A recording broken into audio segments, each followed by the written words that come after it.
What is it specifically well, about they say America? death to America, death to Israel, death to the United Kingdom, actually. Oh, okay. Death to pretty much anyone that wants to stand up to them. Could have had something to do with our actions in the Middle East, is why I'm saying that we need a change in foreign policy. And maybe it has something to do with just like killing 1 million Iraqi civilians. You know, I just think that, like I said, Generation 9/11 has grown up. And I think that our eyes are very clear here. And we recognize that our relationship with Israel has become increasingly problematic. And it always was problematic. So I'll again ask the questions, Piers. I'm asking you because we're having a conversation. Yeah. Name something positive that our Zionist AIPAC foreign policy has brought to America. So we get to be the nation on the back. According to you, the thing that America gets. Let me finish. I'm going to let you finish. It's your show. We can. But let me finish. Your argument is that what we get to be is that nation that keeps supporting it as they continue to move their borders in this way. Now we're seeing that incursion into Gaza, and we are certainly going to see it by the end of this administration in the West Bank. Oh boy, someone handed Piers Morgan a fire extinguisher because Candace Owen just rolled into Piers' studio and set his entire narrative ablaze. This is not going to be a debate, y'alls. This is going to be a political exorcism. Candace didn't just push back on the usual pro-Israel script, she torches it live, unapologetically. Piers tries the usual balancing act, tiptoeing between Iranian threats and Israeli self-defense. But Candace is going to bulldoze straight through the fluff. She calls it what it is, a genocide, a holocaust, and the West reigns double standards on nukes. And when she flipped the question, who's the real terrorist here? The air in the room got uncomfortable real fast. This isn't just a discussion, y'alls, it's a reckoning. And Piers, he brought a notepad to a political bar fight. Let's get into this.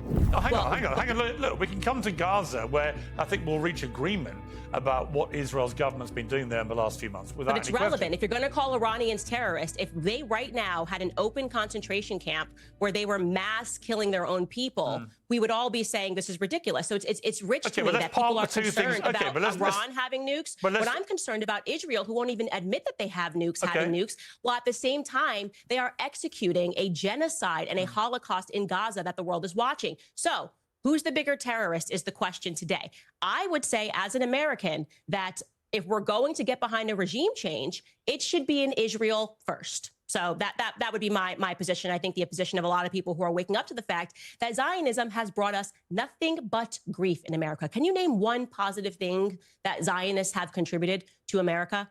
That us fighting these perpetual wars on behalf of Zionism has contributed to America? But can you also recognize that Israel, placed where it is as a tiny thumbprint in the middle of a region where you have massive countries full of a lot of people that want to wish them harm, and in the case of the terror groups like Hamas, Hezbollah, the Houthis, actually want to get rid of Israel and all Israelis altogether, can you accept that if you have a huge nation like Iran with 90 million people, and they are facilitating these terror groups to that purpose, that Iran has to defend itself? Now, I would not disagree with you about what has been going on in Gaza in the last few months. I've been very vocal in my criticism of that. Nor do I disagree, by the way, that it wouldn't help Israel if they did have regime change and Netanyahu wasn't prime minister anymore. So on those points, I think we have agreement. But I come back to the fact that the reason Trump has done this, I think, is that he has for a long time said Iran cannot have a nuclear bomb. I think he's absolutely right to believe that would be a pretty terrifying escalation of the power of a country that's been so wedded to terrorism in the region. And I think he took the action for that reason. So I don't really agree that he's only doing it because Bibi Netanyahu wants him to go along and do it. I think he's doing it because he believes it's in America's strategic interest that Iran does not have a nuclear weapon. It is not in America's strategic interest. There was no imminent threat. He could have taken this to Congress and he could have allowed the people's representatives to vote on whether or not nobody does it was that. In the American people. No president in living memory has, with almost zero exceptions, has bothered to get congressional pre-approval for military strikes. We know that. You know that. Yeah, we know that. And that's not okay. By the way, that's not okay. Obama did more strikes than anybody, right? Yes, I mean, Obama never asked anybody for any permission. I'm not an Obama supporter. Yeah, that doesn't make it okay. By the way, like that argument, just so we're clear, saying, well, we've been doing it wrong forever, so we should just keep doing it wrong is not an argument that's right. I don't disagree with you about that. Okay, so I disagree with Obama doing it. I disagree with Trump doing it. And especially when what we're talking about is what could rise to be a nuclear war, right? We should have done things the right way. And he had indicated that he was going to wait 2 weeks, and then he didn't wait 2 weeks because Bibi Netanyahu, at least according to the Israeli press, if you believe it, said, we're not waiting 2 weeks. We want this done immediately. But I will say you are correct. He's not just doing this because Bibi Netanyahu demands it. He's also doing it because Miriam Adelson demands it. He took $100 million from Miriam Adelson. It was very clear what she wanted. She was clear that she wanted to annex the West Bank. So there was an imperialist plan that was put into place. And unfortunately, when you do a deal with the devil, you're going to have to eventually deliver the pound of flesh. And that is what Trump is doing, in my opinion. And more evidence of that is the fact when he tweeted that there could be a Trump hotel in Gaza. I mean, that was truly, in my opinion, the most inhumane thing he's ever tweeted. Well, I think it was pretty clear what he was. I think what he was doing there was pretty clear. He's saying he wants a better life for Palestinian people, a life where they have beaches, well, when you and they pair have that hotels, with Jared and they have golf Kushner courses. and Jared Kushner's private equity firm and their ties to what's happening in Israel, and Jared Kushner being on camera shortly after October 7th saying, wow, that property could be worth a lot of money. It makes me a little bit uncomfortable. It makes Americans a little bit uncomfortable. Now, you've asked me to come onto your show to explain to you how the now very fractured MAGA movement is feeling, and I'm telling you that, right? No, it's really. So I find, honestly, I do also. I find it really. I find the question. split in the conservative movement in America genuinely fascinating because it really is a genuine schism now. Yeah, there's a genuine schism, and it's only going one direction. And by the way, we shouldn't even call this a schism, because trying to dress this up and delude us into believing that the MAGA movement is what has Meghan McCain cheering, John Bolton cheering, has Mark Levin cheering. The literal faces of the Never Trump movement are saying this is real MAGA. Yeah, we're not going to be that delusional. But you're on the same side as Alexandra Ocasio-Cortez. How do you feel about that? You're asking about the MAGA movement. The MAGA movement has always been a movement that explicitly did not want to keep involving our sons and daughters in the Middle East. So we have not changed that position. If AOC was always anti-war, then she should have thrown on a red hat in 2020 and in 2015 and joined the MAGA movement. That would have been fantastic. But are you saying America should never Candace, use any military action? You're on the same side as Greta Thunberg when it comes to the Palestinians being but are you saying, murdered Candace, every day. are you saying, I am. I'm aligned. Okay, but are you saying that America should never use any military action then?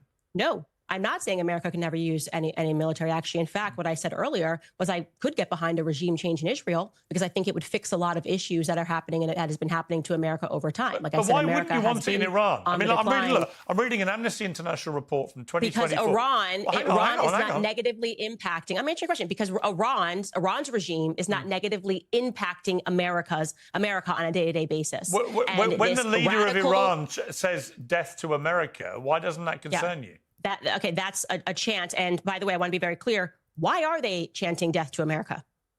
Why are they chanting that? That's kind of a random thing. Like, I don't wake up one day and go like, dead?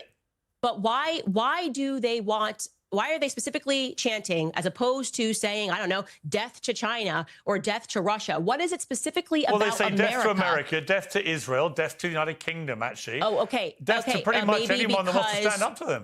Could have had something to do with our actions in the Middle East is why I'm saying that we need a change in foreign policy. It maybe has something to do with just like killing 1 million Iraqi civilians, because Bibi Netanyahu got on a congressional stage and said there are weapons of mass destruction, and we took that to the bank, and there actually were no weapons of mass destruction, so we just killed 1 million. It could have something, I could be crazy, it could have something to do with our actions in the Middle East. The fact that we have 2,000 troops stationed in Syria right now under the guise of saying that we're fighting ISIS, while at the same time we know that Bibi Netanyahu funded the al-Qaeda adjacent front because he wanted to overthrow Syria, and they again expand their borders, immediately take on territory and sell us absolute nonsense. We're talking about funding Hamas. Bibi Netanyahu funded Hamas. There is footage of Bibi Netanyahu saying this stuff on camera. So it's just so ridiculous to me to pretend that they're in some predicament, that they may be eradicated soon, which is why they have to keep funding all of these terrorist groups and then pretending that they're victims of terror,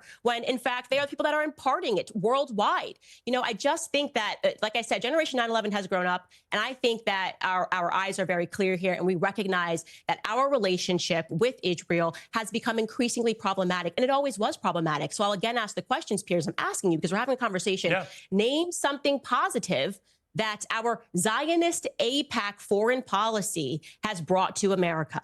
Well, I think the positive side of, if you want an answer about that, is that America has been Israel's steadfast ally because it recognizes as a country that Israel has been under an almost unique, multifaceted threat on its border for a very long time from people that want to destroy it. And, you know, that you may not see that as a benefit, but Israel has been very supportive to the United States in many ways. Right. So why shouldn't America? I just want something concrete that has been benefit. Like, we got better in America in this way. Just name something. Gas prices, just something that the average American can relate to. Well, you're not going to have a correlation between Zionism and gas prices in America. Of course, you're not. No, I'm just obviously giving you an example. To just tell me one thing that tangible benefits. Because what your argument here is like, well, you get a pat on the back and you can say that you helped this country, which was formed in 1948 by pretending to be refugees, if you will, and being invited into the homes of Palestinians, the horrific story of what happened. Well, they weren't pretending to be refugees. They were people fleeing a Holocaust. Let's be clear. Let me finish my statement. What do you mean pretending to be refugees? Let me finish my statement. When I say pretending to be refugees and being invited into the home, you would think that these people were helpless and were going to be grateful to the people that hosted them. People like Muhammad Hadid, Bella Hadid and Gigi Hadid's father, who was an infant at this time in his mother's arms. She had just given birth. They had invited these refugees because of the goodness of their heart. And then one day they return home and their doors are locked and they are told that if you try to enter, you are going to be shot and killed. That is the reality of how Israel was established as a state. Okay, that is not a stain that you can wipe from history. Most Americans growing up actually believe what happened was that, okay, it was a little messy. That's what happens after wars. Borders get changed. But at the very least, they were given money. I mean, you've lived here for hundreds of years. Here's money for your property. No, that's not what happened. They were forced out of their homes at gunpoint. Listen, and it's wrong. So we get to be the nation pat on the back. According to you, the thing that America gets. Let me finish. I'm going to let you finish. It's your show. We can. But let me finish. Your argument is that what we get to be is that nation that keeps supporting it as they continue to move their borders in this way. Now we're seeing that incursion into Gaza, and we are certainly going to see it by the end of this administration in the West Bank. Because, like I said, that is why Miriam Adelson gave Trump $100 million.